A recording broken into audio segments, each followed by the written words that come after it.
Lately, I have been very impressed with how Russian filmmakers handle their action adventure, especially in movies like Hardcore Henry and Nobody. And so I was very excited to find on Netflix a movie called Mayor Grom, the Plague Doctor.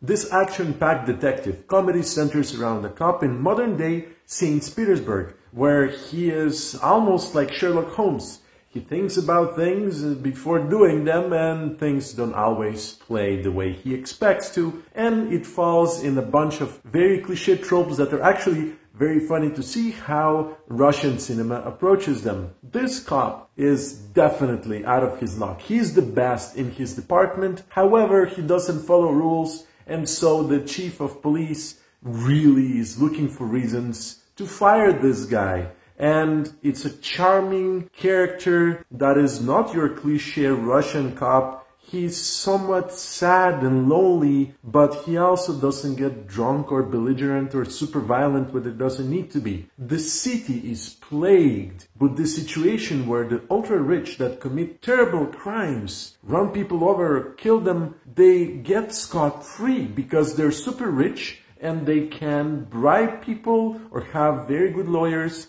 And at the end of the day, this is creating what is considered the plague, where the ultra-rich can get away with anything. Well, there's one guy that has had it. It's this dude that wears a very creepy, almost Batman-like costume with flamethrowers and a plague mask, this dead bird on his face. And he starts going out there and killing those who got away with murder or even worse. He gains the popularity of the people around him. However, he's still killing people. And so our protagonist, the out-of-luck cop, has to go and figure out who Mayor Grom, has to figure out who the Plague Doctor is.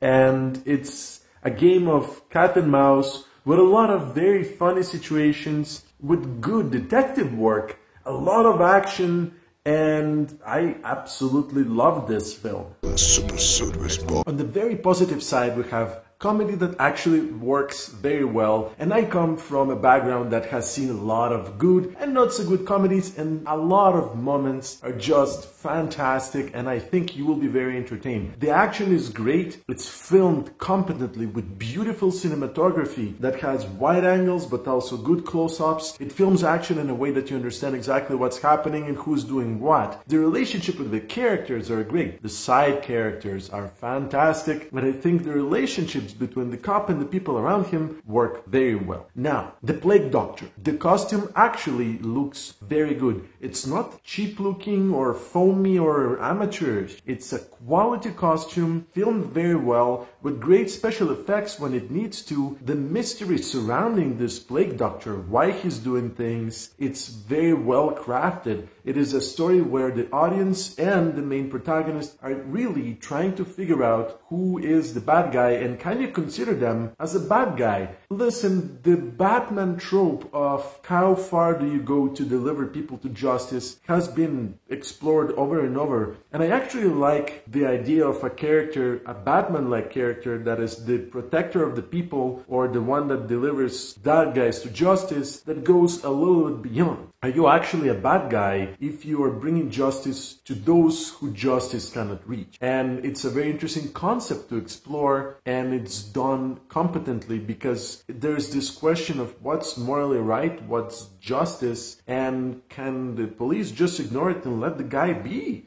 Let the guy deliver justice to those who deserve it. So the movie has a lot of great points to explore, not only in ways of themes, but also the action, comedy, and cinematography work. And the soundtrack is delightful, and because this is a foreign film, it allows us to gaze into the modern culture of St. Petersburg in Russia. This is different, and I love it. The movie is very competently directed, and I'm surprised because this is a fairly new director who has only one feature film behind him. The situational comedy, the family relationships, the action, the combination of music, the use of cliches portrayed in a new way, It's amazing how this movie was pieced together and works so well as a package. And as I mentioned before, the cinematography is very good and uses interesting camera shots and angles and combination of special and practical effects to deliver moments that have subverted my expectations as a viewer. And that is another thing that the movie does very well. Plot-wise, there's a lot of twists and turns that if you're watching the movie and not paying as much attention as nobody really does watching movies, it will deliver very cool moments that you didn't expect at all. And those moments that you expect to be there right at the turn are actually portrayed in a different way. So altogether, the direction and the entire package of story, cinematography, sound and acting really work fantastic to deliver a very entertaining film. Major Grom, The Plague Doctor, is a fantastic action, adventure, comedy, detective story, and it works in all of the things that it's trying to do, especially with beautiful cinematography, great direction, clever story. I think this is a movie that even those who are 12 and older will enjoy because it is well paced and it really plays on comedy that delivers almost at every step. I think the director has a bright future, especially if they take this and make it into a franchise, and I definitely see this character having more adventures. If you have foreign films, especially action adventures, that you would like for me to review, please add them in the comments below. And if you have seen Major Dom, The Plague Doctor, let me know what you think. I'm Jin from Get Me More, and you know where to find me. Thanks for watching.